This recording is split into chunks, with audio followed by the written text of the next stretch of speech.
sobre um olhar da doutrina espírita. Porque quem aqui nasceu no berço espírita? Levanta a mão para mim. Ninguém, né? Nasceu aqui. Então deve ser mais fácil para ela. Nós que nascemos num outro berço que não espírita, a gente aprendeu a fé de uma forma diferenciada. Né?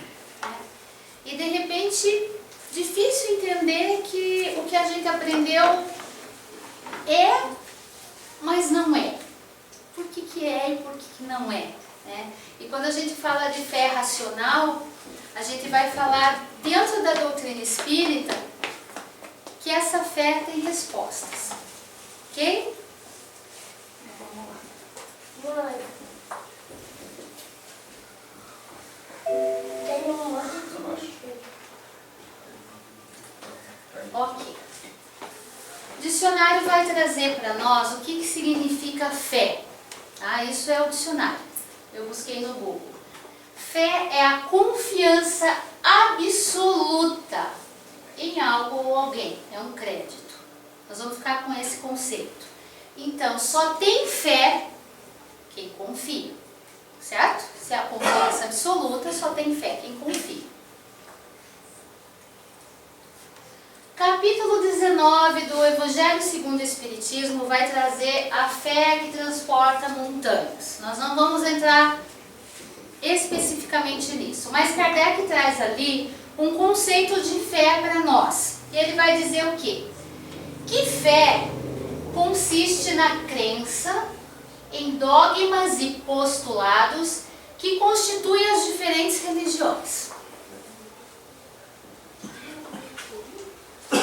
Se fé é aquele que acredita, é tudo aquilo que acreditamos, nossa fé é invariável, é o que a gente acredita, isso não muda jamais. Tem gente que acredita, sei lá eu, em duendes, tem gente que acredita que a gente veio da explosão do Big Bang, tem gente que acredita em várias coisas. Tem gente que acredita que a gente veio numa nave, já desceu aqui, cada um acredita no que quer. Só que Kardec fala que sobre esse aspecto de fé, ela pode ser cega ou racional. Nós vamos trabalhar com as duas agora, a título de comparação, mas nós não vamos nos aprofundar na fé cega. Até porque cada um vai ter uma opinião sobre ela, porque é do seu berço que vem. A gente só vai explicar o que é comparando com a fé que a doutrina espírita nos apresenta, que é a fé racional. Fé cega é aquela que acredita em dogmas. Acho que vocês vão responder dentro de vocês que tem muitas religiões aí que pregam dogmas. A gente não precisa citar os nomes. Mas o que é o dogma? É uma doutrina imposta que não aceita contestação. É isso e acabou. Por que é isso? Por que é isso? Porque é uma verdade divina revelada.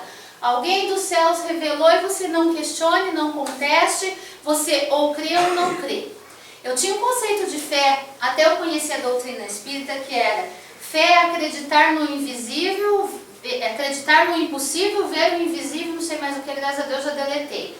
Como assim? Acreditar no invisível, acreditar no impossível, ver o invisível, quer dizer, acreditar no nada. Por quê? Porque é um dogma. Porque você precisa acreditar e ponto. Você não pode questionar. É definitiva, é uma verdade que não se muda. É isso desde os primórdios e vai ser isso para sempre. É uma ideologia. São verdades que não aceitam discussões. São normas e regras imutáveis de que se deve se sentir o que e como fazer. Tem muitas religiões que dizem assim, ó, não pode tal coisa. Ok, por que eu não posso tal coisa? Não, porque não pode. Porque a religião diz que não pode, não pode. Vou usar um exemplo bem das antigamente. Não pode cortar o cabelo. Mas por que? Não pode. Veio de, alguém lá de cima veio, é uma mensagem divina, não pode. Não pode, não pode. E aí a gente não entende o porquê que não pode. E eu acredito que a grande maioria das pessoas que estão aqui hoje é porque esses não pode, porque não pode, chegou um momento que parou de fazer sentido, porque a gente queria respostas, né? A gente queria mais. E eu, particularmente, saí da Igreja Católica porque eu queria as respostas que a Igreja Católica não me dava. Fui para a Igreja Evangélica. Passei muito tempo dentro da Igreja Evangélica e a Igreja Evangélica respondeu tudo aquilo que eu queria que a Igreja Católica não me respondeu. Mas eu comecei a querer mais, que a Igreja Evangélica não me respondia também, porque era uma verdade definitiva. É isso e acabou. Isso também não me satisfazia. E aí é onde eu vim conhecer a doutrina espírita. Porque as minhas verdades e as minhas perguntas começaram a ser respondidas. Eu não estou aqui dizendo que a doutrina espírita é certa e as outras estão erradas. Eu estou dizendo que ela responde aos meus porquês. Enquanto que a fé racional é o que considera um fato reconhecido e ponto de partida, implícito ou explícito de uma argumentação. Ela nunca vai dizer isso é assim e ponto. Ela vai dizer, vamos estudar de onde veio isso e para onde isso vai chegar. E aonde é que nós podemos alcançar com isso. Ela nunca diz que ela é acabada, definitiva. Né? Ela é a revelação, nós vamos entender daqui para frente por que ela não é acabada e definitiva. Ela reconhece as ideias das pessoas como hipóteses. Ah, a tua verdade, ok, vamos estudar a tua verdade, vamos considerar que ela seja e vamos achar respostas para isso.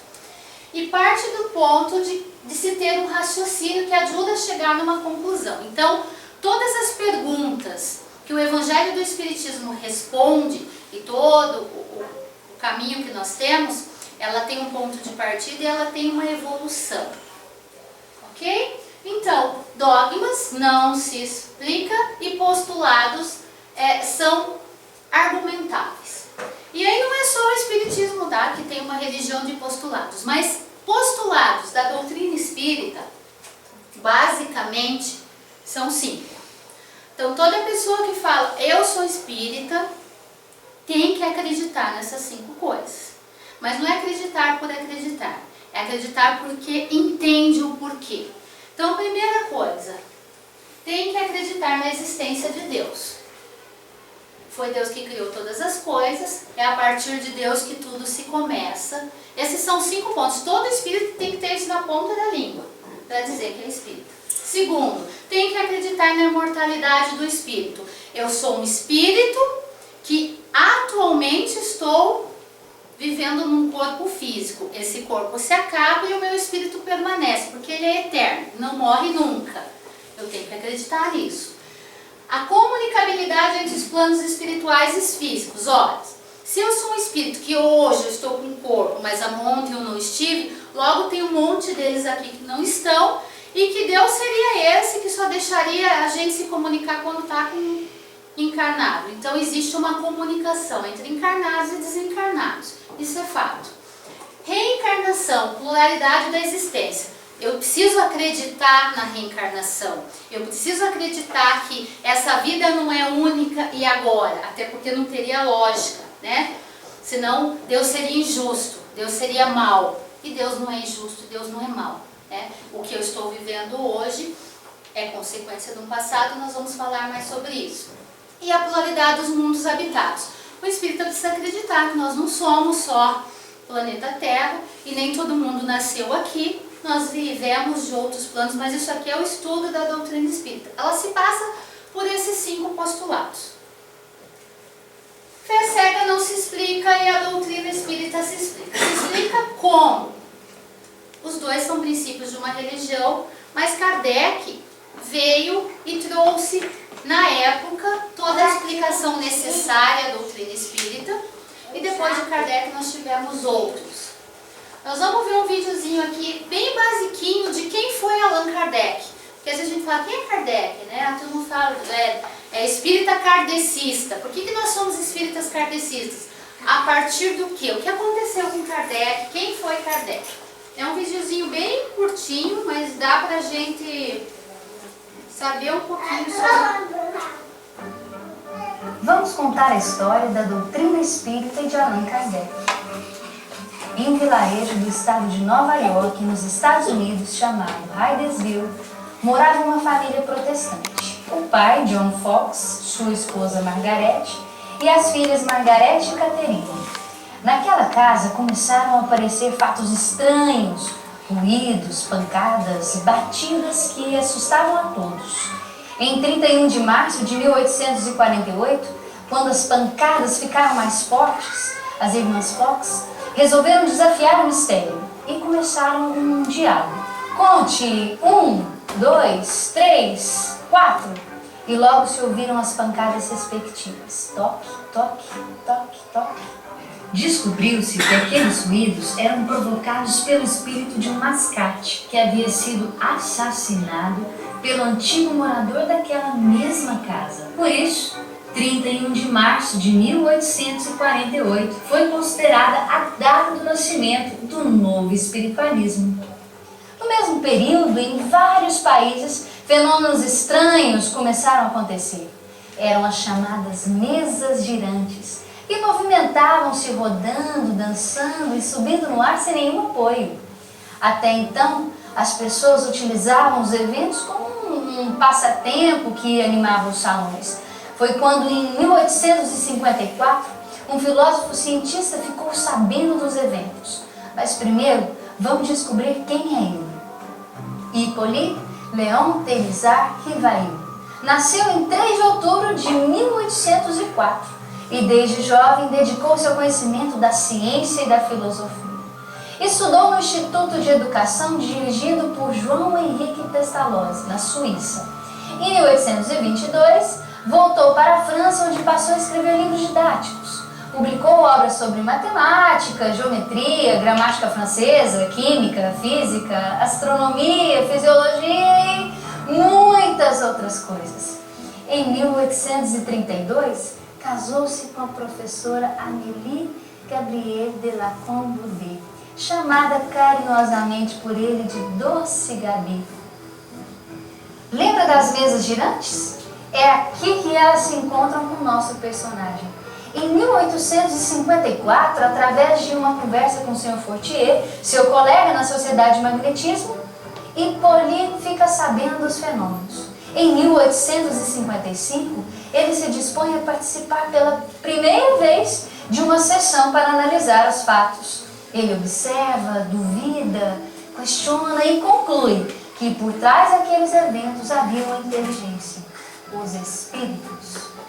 A partir daí, o pesquisador desenvolve meios de se comunicar com os mortos.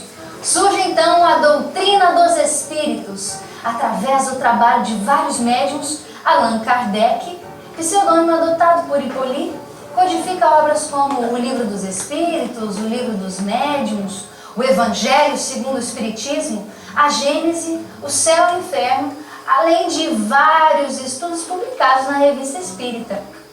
E, em 1869, desencarna Allan Kardec, deixando para a humanidade o legado da terceira revelação prometida por Jesus, a doutrina espírita.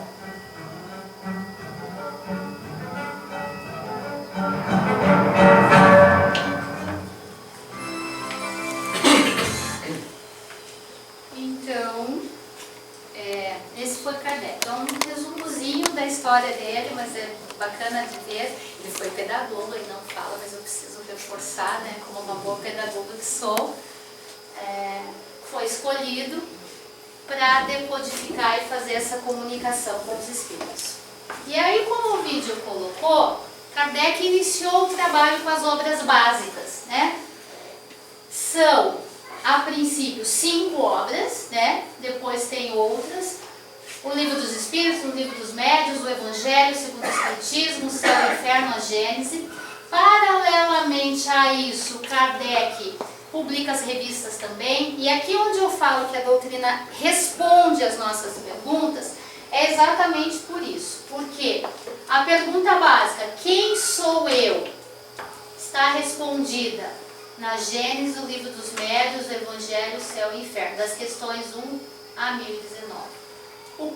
De onde eu vim? A doutrina espírita responde com 328 perguntas no livro da Gênesis. Por que eu sofro? O Evangelho segundo o Espiritismo responde. Para onde eu vou? Céu e inferno. O que eu sinto? Todas as perguntas que a humanidade se faz, Kardec codificou. Tem perguntas e respostas. São livros facilmente entendíveis, porque é curtinho, não precisa ter uma sequência. Ele pergunta, os espíritos respondem. Ele pergunta, os espíritos respondem e depois ele organiza tudo isso. E a coleção completa da Revista Espírita. É bacana essa coleção da Revista Espírita, porque assim, ó, ele ia montando, né, toda a codificação e paralelamente ele ia comunicando através de mensagens nas revistas espíritas. E muitas das codificações, de concordar comigo, elas foram melhoradas nas revistas. Então foi dada uma resposta para um determinado livro e lá na revista essa resposta foi ampliada. Lembra que eu disse que a doutrina espírita e a religião com dogmas não é fechada? Ela tem uma continuidade e ela vai respondendo de acordo com a necessidade? Foi feito assim. Tá, e aí parou por aí? Não. Nós temos tantos outros, mas o mais importante, Chico Xavier. 439 obras publicadas Chico Xavier teve. Traduzidas em espartano, francês, japonês, grego, etc. Será que Chico Xavier era os espartanos querendo ouvir o que ele estava dizendo? Né? A comunicação com os espíritos. Média 2 livros por ano, fora as mensagens psicografadas. Eu duvido que tenha alguém que consiga publicar no Brasil 2 livros por ano, mais a quantidade de mensagens que Chico publicava. Ditada por Emmanuel, André Luiz, entre outros. Agora, o que eu amo de paixão na doutrina é a parceria com Divaldo, com Humberto de Campos, que é um irmão X, com Valdo Vieira, porque era assim, ó, Chico estava numa cidade e Valdo no outra. Chico escrevia um capítulo na segunda, naquela época não tinha WhatsApp, telefone, mal uma publicação que, né, e demorava um monte para chegar. 3, 4 dias em seguida, o outro amigo psicografava uma segunda mensagem, dando continuidade naquela primeira mensagem. Isso é maravilhoso. Como assim? Como é que se falaram? Claro que eles não se falaram. Como é que nós não vamos acreditar na comunicabilidade dos espíritos? Como é que a gente explica isso? Então ele dizia, e aí são 8h32, ele parava o capítulo. Aí o outro lá na outra cidade dizia assim, e às 8h33 aconteceu isso. Tem sequência, você fica maravilhado de ler. Então como não acreditar que foi psicografado, foi ditado por espíritos? Uma outra questão, Chico Xavier não tinha estudo. Quem for ler os livros de Chico, você fala, meu Deus, que vocabulário que é esse, gente? Ele tem conhecimento de astronomia, astrofísica, biologia, biomedicina, medicina. Da onde que esse homem tira isso? É claro, livros ditados pelo Espiritismo, trazendo informações para nós sobre a doutrina. A fé cega é uma fé que não tem comprovação. E essa fé por dogma, ela sempre separa o que a gente vê. Ou é ciência ou é religião. Não é isso que a gente vê? A religião não conversa com a ciência. E a fé racional, que é aquela que se explica, ela não é ela é mais. Hoje a gente tem visto revistas e cientistas estudarem a espiritualidade. Né? A ciência tentando comprovar aquilo que Kardec já disse lá em 1800 e nada. Revista super interessante, que todo mundo sabe que é uma revista de renome, traz na sua capa, Ciência Espírita. Eles são cientistas e eles acreditam em espíritos e em reencarnações. Olha só, eles são cientistas e espíritas, cientistas mais espíritas. Agora estão usando o laboratório para provar que tudo isso não é apenas uma questão de fé. Dizem que consegue. Não é uma questão de fé de dogma, mas é uma questão de fé racional, porque tem explicação. Um jornal muito conhecido no meio científico. Ciência comprova elo entre a saúde e a espiritualidade. A questão da espiritualidade trazendo a cura. USP comprova o poder da cura pelas mãos, senão seria fluidoterapia, passe. A USP, uma das maiores universidades do Brasil, estudando a cura pelas mãos. Então é uma fé que se explica. Revista Isto É, Médiuns. A ciência comprova que o cérebro deles é diferente. Olha que loucura. Por que algumas pessoas desenvolvem esse dom? Isto é. Então, assim, ó, como é que não se explica? A ciência está aliada à doutrina espírita, porque tem respostas, tem explicações, não é porque é.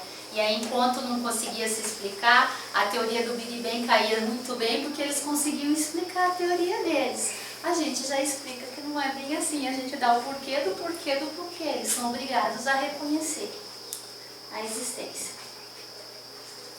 Só a reencarnação ou comunicabilidade com espíritos provam alguns traumas ou dificuldades que trazemos. Nenhuma outra religião consegue trazer. E a questão da gente falar que Deus é esse? Será que Deus seria injusto de me fazer sofrer? Por que Deus me fez pobre e fez o Zé rico? Fez eu feio e fez a Maria linda. Não tem justificativa se não for pela reencarnação. Os transtornos psíquicos são desequilíbrios que atravessamos por existências até serem tratados. Os dons, uma criança de 2, 3 anos que sabe tocar 3, 4 instrumentos, meu Deus, Deus ama ela, não ama meu filho, coitado, tem 5 anos, não fala ainda. Ela traz marcas de encarnações passadas. Só isso para explicar, porque não tem outra forma de se explicar. Porque se a gente tentar explicar pela lei do merecimento, porque Deus gostou de você ou não, que Deus é esse? Então vamos abandonar tudo, vamos embora, né? Então, André Luiz diz assim para nós, né? Voltando à ciência, que o dia que a doutrina espírita negar a ciência, você abandona a doutrina e siga a ciência. Isso não vai acontecer jamais. Por quê? Porque a ciência vem para responder para confirmar todas as questões que foram respondidas pelos espíritos, com questão de tempo. E a gente está vendo isso muito lógico acontecer. Qual que é o produto final da fé cega? A fé que você tem que acreditar por acreditar, porque alguém diz que tem que ser assim, tem que ser assim. O que acontece com essa pessoa? Incrédulo, claro. E é por isso que a grande maioria está aqui. Porque deixou de acreditar, porque não teve mais respostas. Ninguém justifica. Por que eu sofro tanto? Porque não dá mais resposta. E aí, tem gente que vem para cá, mas tem gente que vai para outros lugares, infelizmente. Felizes os que estão aqui buscando respostas, né?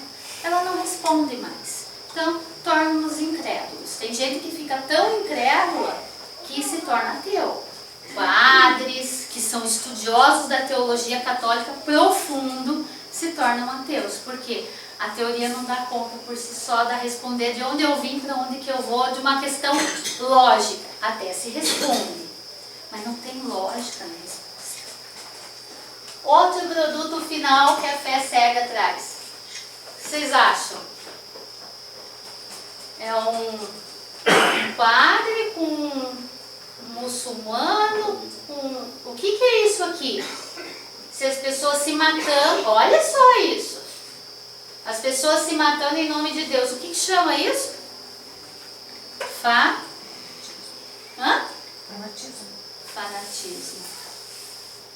A minha verdade é absoluta e ponto. Por quê? Porque aí acabou.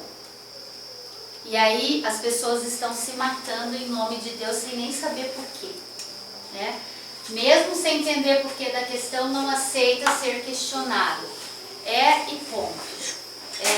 Com todo o respeito que eu tenho a todas as religiões, mas eu tenho uma tia que ela é testemunha de Jeová. E vocês sabem que testemunha de Jeová não pode doar sangue. Sabem disso? Nem para filho. Ela não pode doar órgão, não pode doar sangue. Eu tenho um primo que ficou anos na fila de transplante de rim. Ela não foi nem fazer o exame, porque assim, ó, Jeová quis, ele vai morrer assim. Mas por quê? Não, porque tem que ser, eu não sei por quê. Então pega lá, como assim? E o amor? Amar a teu próximo, amar a Deus sobre todas as coisas, o teu próximo a ti mesmo. Como assim? a evolução da ciência para ajudar a evolução do mundo. Existe evolução, então, isso foi uma coisa que foi estabelecida lá no tempo do Eva e até hoje. Desconsidera-se o avanço da medicina. A filha que não é mais da igreja, que resolveu se tornar incrédula agora, porque a igreja não respondeu, está ainda perambulando por aí, seracutiano. Logo ela acha o caminho, se Deus quiser. Mas assim, ó, onde a filha está, a mãe não pode estar. Se nós fazemos uma festa de família, ou vai a filha ou vai a mãe. E detalhes, elas moram na mesma casa. Não podem compartilhar de comemoração junto.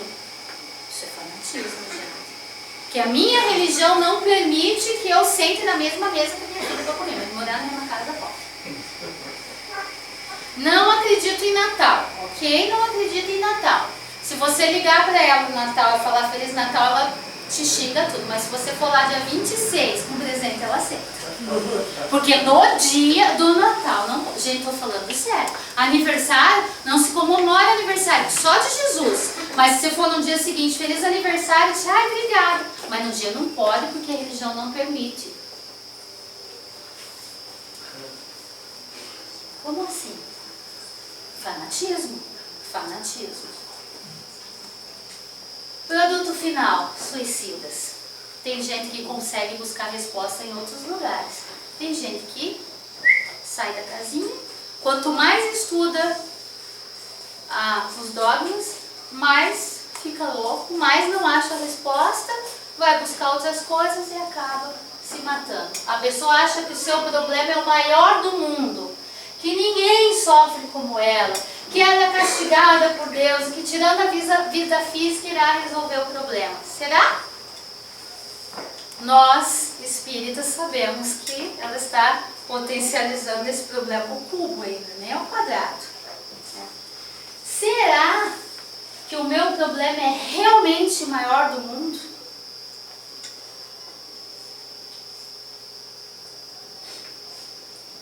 Tem gente que reclama de tudo. Tem gente que reclama que só tem arroz e feijão para comer, porque isso tudo está se passando pela fé. Vocês estão entendendo onde eu estou querendo chegar, né? A fé que eu não tenho racional, que eu não consigo entender isso. Eu só tenho arroz e feijão para comer, ui, que saco comer isso todo dia, ui, eu não aguento mais isso. Pois é, mas tem gente que daria tudo para ter só o feijão, ou só o arroz. Ovo, coitadinho, acho que nunca nem ouviu falar. E a gente reclama. E a gente acha que Deus é injusto com a gente. Que só o Zé que tem camarão de segunda a sexta para comer. Eu tenho arroz, feijão e ovo. Nem feijão tem, em casa nem come feijão, né, amor? Não tem, nem feijão. Tem gente que acha que o teu trabalho é o pior do mundo. Eu ia colocar a imagem daqueles caras que limpam cocô de elefante no zoológico, porque eu acho que aquele trabalho é realmente complicado, mas eu resolvi não pôr. Mas assim, né? O meu trabalho é complicado. É difícil. Meu chefe é terrível. Olha minhas meninas aí. Meu chefe é terrível. Meu serviço tem um chato, tem um suportável. Ligue a televisão que você vai ver isso aqui, ó. É gente para fazer ficha para lixeira no Rio de Janeiro. O teu problema é o pior do mundo? E ainda tem pior que esse. Ainda tem pior que esse. Tem gente que acha que a tua casa é horrorosa, é feia, reclama da casa, coitada dos maridos, né? Essa casa cai nos pedaços, porque não passa uma tinta nessa casa, eu não aguento mais morar nessa casa, que essa casa é horrorosa. Pois é. Quanta gente que dorme na rua. Esses ainda estão felizes que tem coberta. E umas cobertas limpinhas, ó. Quanta gente que não tem um teto para deitar. O teu problema é o pior do mundo? Será? Tem gente que reclama do carro. Esse ainda é otimista, né? A pé é pior. Eu sou uma dessas. Nunca estou satisfeita com o carro que tenho, né, amor? Estou sempre querendo trocar de carro. Estou sempre querendo trocar de carro. Não tá bom nunca. Só que tem gente que daria tudo para andar a pé. E esse cara tá reclamando da vida que tem? Olha a cara dele. Ele tá reclamando? Não tá. está feliz, tendo uma oportunidade que outros não teriam. Imagine um sortudo que conseguiu um skate e está desenvolvendo o potencial dele, está usando o resgate dele para se melhorar. Tem gente pior que ele, vocês podem ter certeza. Tem gente que reclama de estar em doença terminal, né? Se revolta que tem um câncer, porque Deus foi injusto comigo, porque eu vou morrer daqui 2 anos, porque, meu Deus, é aquela revolta quando descobre que tem uma doença terminal, que não tem... Só que tem muito espírito desencarnado que daria tudo para ter tido a oportunidade de estar encarnado, pelo menos a metade do tempo que você teve encarnado na Terra, para poder redimir-se dos erros do passado. Já pensaram nisso? Para cada um encarnado, nós já estamos nos 9 mais ou menos, né? Desencarnados. Então você já é ganhador na loteria, com todas as dificuldades. E a gente não tem fé, a gente não acredita, a gente acha que Deus é injusto com a gente. E aí é que nós vamos ter a fé inabalável a partir de tudo isso. Que é, precisamos entender que Deus nos deu tudo aquilo que precisamos e muito mais que merecemos. Eu preciso viver o que eu estou vivendo. Isso é fé inabalável, é entender isso.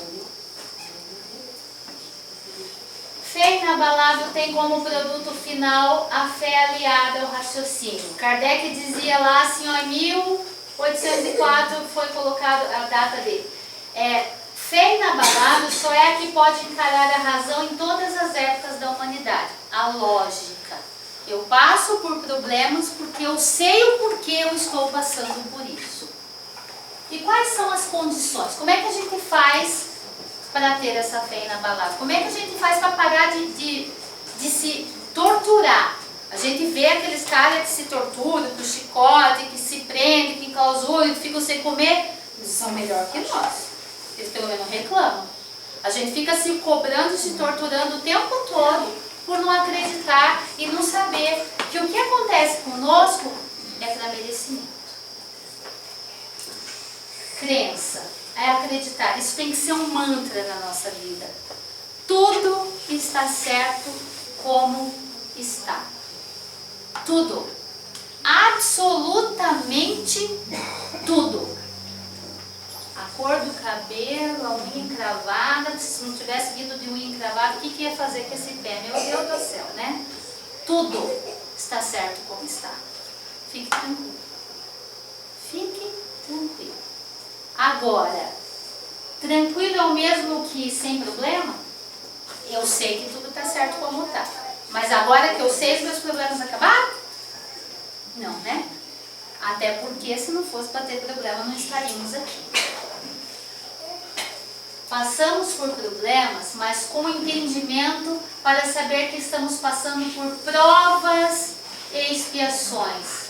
E entendermos que nosso sofrimento sempre tem uma causa, nessa e outra vida. Então, acredite, você está sofrendo hoje porque alguma coisa você fez, nessa ou em outra vida. Isso é fato, é fato. Por quê? Deus é justo, certo? Então, estou sofrendo, ok, mas eu entendo que Deus é justo. Se Deus é justo, a causa é justa, então o sofrimento é justo. Ai, Renata, você está dizendo que eu estou passando pelo problema que eu estou passando e é justo. Justíssimo. Porque Deus não é como nós. Deus não é como nós, que faz predileção, que Deus é justo.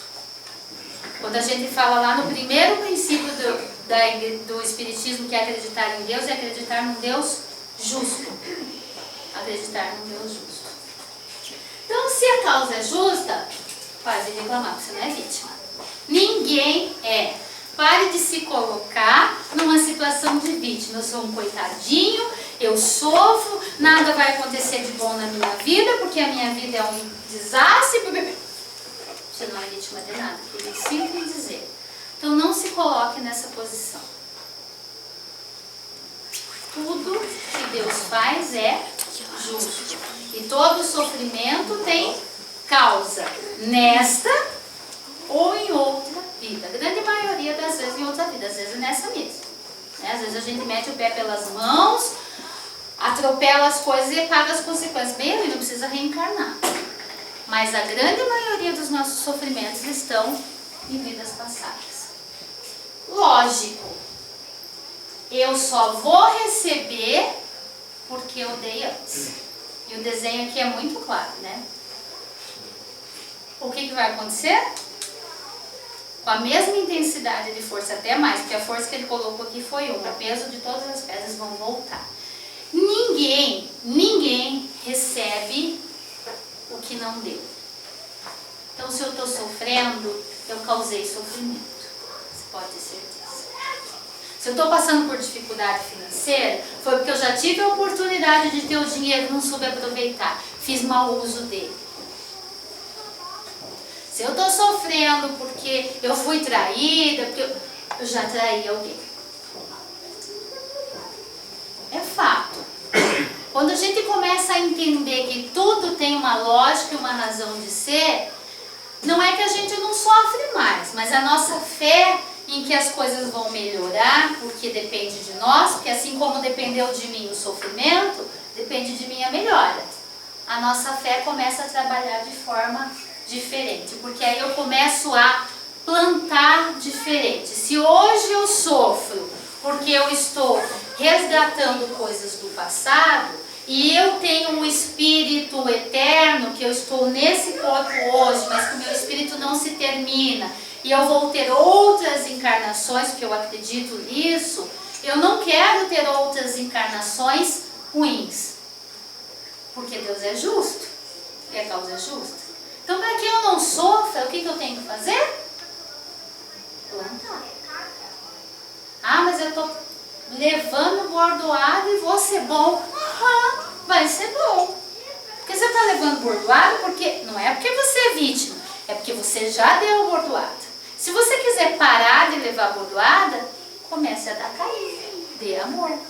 Que aí, logo, você vai receber. Logo que eu falo, pode demorar 2, 3, 4 encarnações, mas nós acreditamos que o espírito é imortal, então é logo. 4 encarnações para um espírito que vive eternamente, é logo. Se conseguir nessa, melhor ainda. E o que é plantar coisa boa então, Renato? Como é que eu faço? Primeira coisa, amor ao próximo. O maior mandamento de Jesus. Amar o teu próximo como a ti mesmo. Não faça para os outros. Olhou a situação, é aquela coisa. Você está atravessando a rua e você vê uma velhinha atravessando a rua. Ah, não vou ajudar porque eu estou com pressa. Alguém vai ajudar. Perdeu a oportunidade de plantar. Vai ficar velho e vai sofrer para atravessar a rua. Não se preocupe. Eu só recebo o que eu dei. Lembra? Quando a gente coloca isso na mente, funciona. Ah, não vou dar carona porque eu estou com pressa. Aí tem mais um monte de gente que faz caridade, que dá chinelo, que dá coisa para os outros. Eu não vou ajudar. Sempre tem alguém que ajude. Vai ficar velho, vão ter outras encarnações. O que você está plantando na tua vida? Porque hoje você está sofrendo, você já plantou errado lá atrás. Você pode mudar. Paciência, né? Tenha paciência. Lembra que eu disse que o espírito é eterno? A gente já está por algumas encarnações, vamos ter muito mais pela frente. Tem paciência. O que Chico diz? Não há problema que não possa ser solucionado pela paciência. Paciência, tudo vai se resolver. Calma.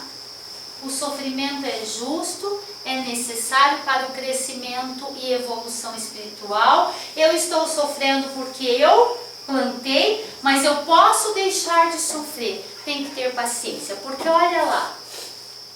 Paciência é o intervalo entre a semente e a flor. Se eu colho o que eu plantei, então eu estou plantando a semente hoje, até ela germinar tem um tempo, né? Não conheço nenhuma flor que você planta e ela nasce instantaneamente. Alguém conhece? Não sou boa em biologia, mas tempo para a germinação dessa flor. Tempo para ela crescer, tempo para ela florir. Então, é esse tempo que a gente tem que saber esperar. Ai, dei carona com uma senhora ontem, já quero que os problemas sejam resolvidos. Passei essa vida inteira fazendo bem. Calma, calma. O teu espírito é eterno. Eu, nesta encarnação, não pude ser mãe biológica. Hoje eu entendo que eu não sou vítima. Vai saber quantos abortos eu fiz em vidas passadas. Hoje eu estou plantando amor onde eu trabalho, numa creche cheia de criança. Isso foi uma tortura para mim por muito tempo e hoje não é mais, porque eu estou plantando. E vai chegar o momento de eu colher, talvez nessa vida, talvez em outra, mas eu vou colher. Eu tenho que ter paciência. E saber que esse sofrimento que eu estou tendo hoje, porque toda mãe sabe o que é ser mãe, eu não vou saber nessa vida, né? Mas nas outras eu vou, eu quero vir mais uns 15 daí na próxima, para compensar. Estou tendo paciência. Tudo está certo como está. Tudo. Trate os outros como você gostaria de ser tratado. Amor ao próximo, sempre, né, também. De novo, a caridade é o amor ao próximo. Se você quer ser tratado com respeito, trate com respeito. Se você quer ser tratado com carinho, trate com carinho. Até bem pouco tempo atrás eu dizia assim, né, que às vezes a gente tem mães na escola que são, eu digo que não são mães, são geradoras de bebê, barrigas de aluguel, né? Porque não existe um sentimento, não existe um afeto, não existe nada. Pai, eu digo que são mero doadores de espermatozoide. Constitui ali. E eu digo assim, né? Como assim? Aí eu dizia assim, meu Deus, mas eles não podem dar, olha a fulana, olha a mãe que fulana teve, como é que ela vai dar amor para a filha dela se a mãe dela não deu amor para ela? Isso não cola. Você não recebeu, mas o mundo inteiro te mostrou o que é. E mesmo sem ter recebido, você pode dar. O você não ter recebido o amor da tua mãe, a responsabilidade é da tua mãe. Você não está dando amor para o teu filho, a responsabilidade é tua. Está plantando e vai colher. Ah, mas é resgate. Tem dia que dá vontade, né, a gente que tem relacionamento com mãe, né, meio difícil, porque a gente sabe que mãe vem para resgatar mesmo, porque eu fico imaginando, eu devo ter picado a minha viva em outra encarnação.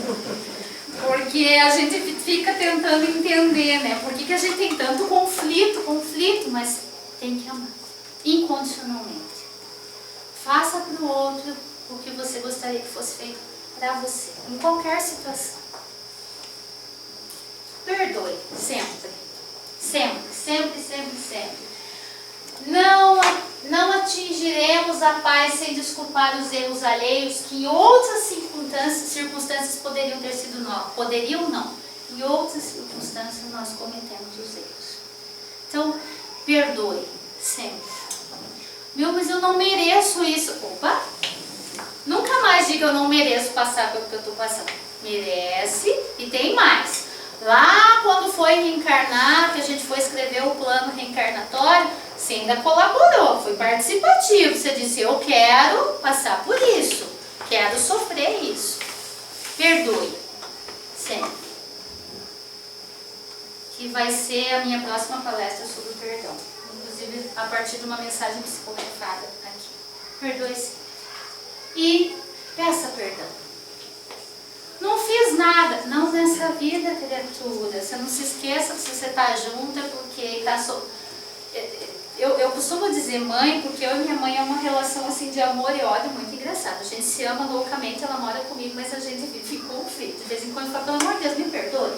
Por quê? Não sei, mas me perdoe pelo que eu fiz no passado. Me perdoe, de verdade. E sem saber e sabendo, peça perdão. Deixa o orgulho de lado, porque o orgulho é semente ruim que você está plantando e vai colher coisa ruim. Peça perdão. Para você poder colher coisa boa. Quem tem o coração fechado por rancor, vai colher o quê? Rancor. Inevitavelmente. Deus é justo, a causa é justa, tudo está certo como está. Perdoe. Você está plantando para amanhã. vale a pena estar encarnado. Apesar de todo o sofrimento, apesar de o pior que seja a tua vida, o pior que seja a tua situação, vale a pena. Lembra lá atrás que tem espíritos que dariam tudo para ter tido a metade do tempo da vida que você tem para poder melhorar os erros? Vale a pena estar encarnado. Agora, vale a pena estar encarnado e saber o que fazer com isso. Saber plantar. Mesmo com sofrimento. Ter resignação e entender que eu tenho fé, que as coisas vão melhorar, porque depende de mim. Eu estou produzindo para que elas melhorem. Hoje eu estou colhendo o que eu plantei, nada mais justo. Agradeço a Deus todos os dias por essa oportunidade. O resgate não é para punição, e sim para aprendizado. Os espíritos já disseram lá atrás. É quando a gente está encarnado que a gente consegue se melhorar, ou não. Está na nossa mão. Resgatar é refazer o que nós fizemos mal feito no passado. Não necessariamente sofrendo. Emmanuel fala isso no livro Consolador. Se fizermos com capricho, amor e lógica de entender o porquê, da fé racional, de saber que eu vou plantar hoje, porque amanhã eu vou colher, porque tudo tem uma lógica, porque eu acredito num Deus justo, porque eu acredito na imortalidade do espírito, porque eu acredito na reencarnação, na pluralidade de mundos, na evolução, eu vou melhorar. Isso é a lógica, isso é a fé racional, é ter esperança de um dia melhor, nessa ou em outra vida. O que eu não posso é não fazer nada nessa, porque não vai adiantar de nada mesmo. Vai continuar sofrendo, vai continuar sofrendo. E aí assim, quando a gente fala que tudo, exatamente tudo tem um propósito, no dia a dia não é diferente. Tudo está certo como está. Então a gente sai de casa de manhã e aquele trânsito, você sai atrasado, aquele trânsito, aí você já começa a falar aqueles nomes bem bonitos, né? Você já está na frente, já pipi, e você esquece de pensar que esse trânsito está certo, está te trazendo um livramento. Comece a enxergar as coisas com um lado positivo. Ui, que trânsito! Meu Deus, eu estou atrasada, muito provavelmente estou sendo livrada, obrigada. Cara de fecha, isso eu aprendi a duras penas aqui em Caiópolis, que era um tal de eu brigar e xingar e nego entrava na minha frente. E eu dizia, meu Deus, e vinha andando atrás de mim. E aí, isso foi meu marido que me ensinou, dizer, você já parou para pensar que se essa pessoa está dando a luz, acendendo, ela está dizendo que ela está com algum problema, você já parou para pensar que essa pessoa que está nervosa no trânsito pode estar com uma mulher no hospital, com um filho no hospital? A gente não pensa no outro, a gente só pensa na gente. Então, para que xingar o cara no trânsito? Faça por outro o que você gostaria que fosse feito por você. Outro dia eu xinguei um cara no trânsito porque ele saiu na minha frente com o carro com a mulher cheia de um monte de filho, e eu falei que eu aprendi a duras penas porque ele abriu o ouvido e falou assim pra mim, e você? Nunca errou? Ninguém nunca tinha falado isso pra mim. Nunca mais xinguei ninguém no trânsito. É verdade, o coitado não pode ter errado. Não viu, gente? Não viu.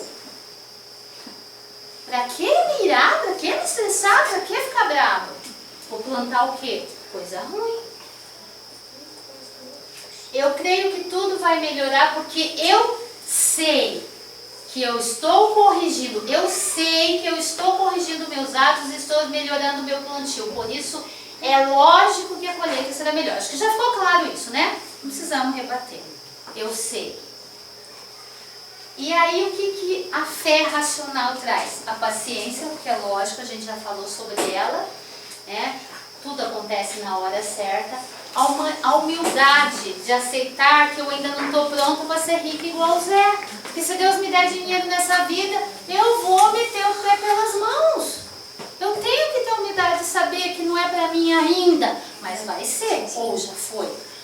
Mas eu também tenho que ter autoconfiança e me preparar para receber isso. O que adianta eu ter uma bolada de dinheiro se eu não estudar a economia, não sei o que fazer com ele, vou jogar fora. Agora, ter autoconfiança e saber que eu posso é diferente de presunção. Presunção é eu me achar melhor que os outros, tome cuidado com isso. Eu preciso acreditar que eu vou conseguir, mas eu não posso achar que eu sou melhor que ninguém. E como é que eu consigo então essa fé? Né? Como é que ela vem? Como é que ela reforça? Pela oração, é óbvio. Mas não é oração decorada, não é oração repetida, não é oração dogmática, do dogma, porque assim é. A gente reza a Ave Maria no Centro Espírita. A gente já deu uma mudada. A minha, particularmente, é totalmente diferente.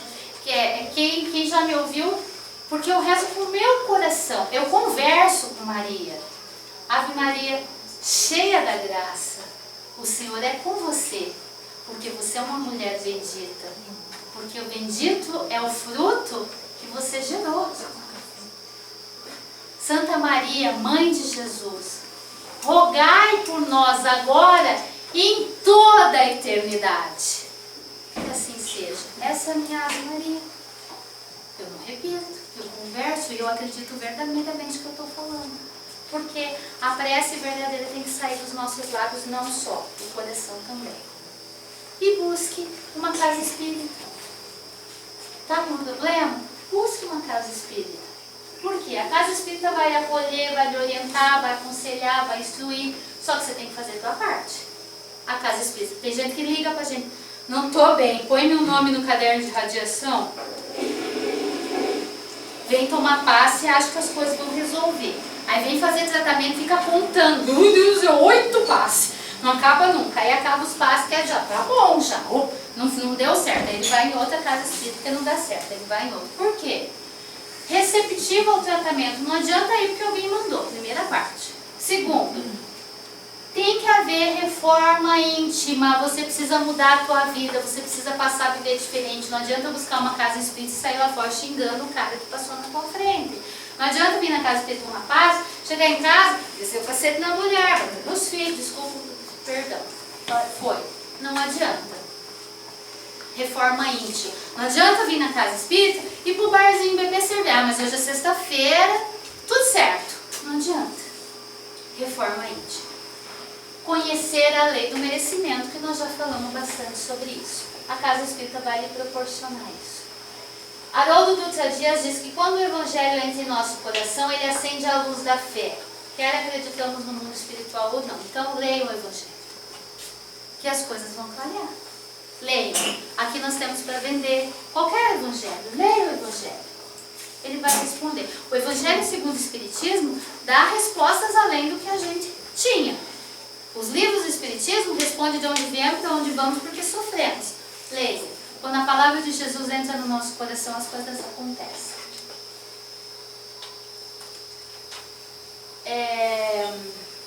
Quando nós entregamos, quando nós acreditamos nisso, nós confiamos, essa fé passa a ser divina. Acontece verdadeiramente. Quando você vê, tua plantinha está florescendo, você está colhendo os frutos dela. Eu só vou, para encerrar, ler uma mensagem para vocês, de que Deus não erra. E aí a gente fecha. Que tudo está certo como está. E a gente vai encerrar.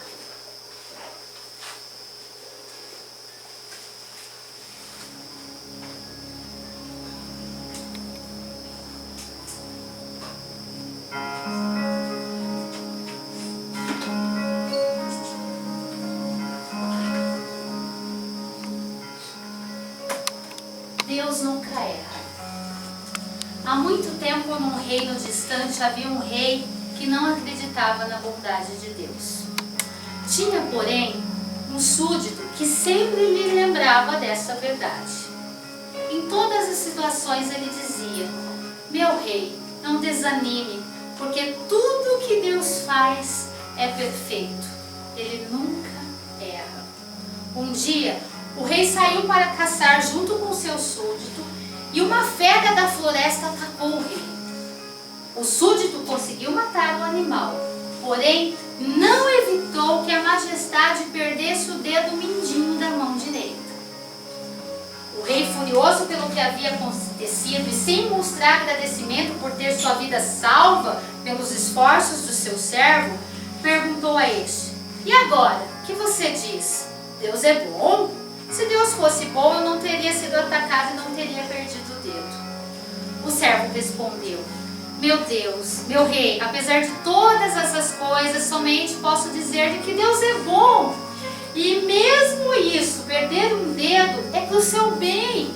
Tudo que Deus faz é perfeito, Ele nunca erra. O rei, indignado com a resposta, mandou que fosse preso o súdito na cela mais escura e fétida do calabouço. Após algum tempo, o rei saiu novamente para caçar e aconteceu dele ser atacado, desta vez por uma tribo de índios que viviam na selva, índios canibais. Eram temidos por todos. Mal prenderam o rei, passaram a preparar, cheios de júbilo, o ritual do sacrifício, porque o rei, óbvio, ia ser comido. Quando estava tudo pronto, o rei já estava no altar, o sacerdote indígena lá examinou o rei e disse assim, esse homem não pode ser sacrificado, ele é defeituoso, falta um dedo. E o rei foi liberado. Ao voltar ao palácio, muito alegre e aliviado, libertou seu súdito e pediu que viesse em sua presença. Ao ver o servo, abraçou afetuosamente, dizendo, meu caro, Deus foi realmente bom comigo. Você já devia estar sabendo que eu escapei da morte justamente porque eu não tinha um dedinho. Mas ainda meu coração tem uma dúvida. Se Deus é tão bom, por que permitiu que você fosse preso da maneira como foi? Logo você que tanto defeito. O servo sorriu e disse, meu rei, se eu tivesse ido junto contigo nessa caçada, certamente seria sacrificado em teu lugar, pois não me falta parte alguma. Portanto, lembre-se, tudo que Deus faz, Ele é perfeito, Ele nunca erra. Muitas vezes nos queixamos da vida e das coisas aparentemente ruins que nos acontecem, esquecendo-nos de que nada é por acaso e tudo tem um propósito. Toda manhã agradeça a Deus pelo seu dia. Namastê. Muito obrigada.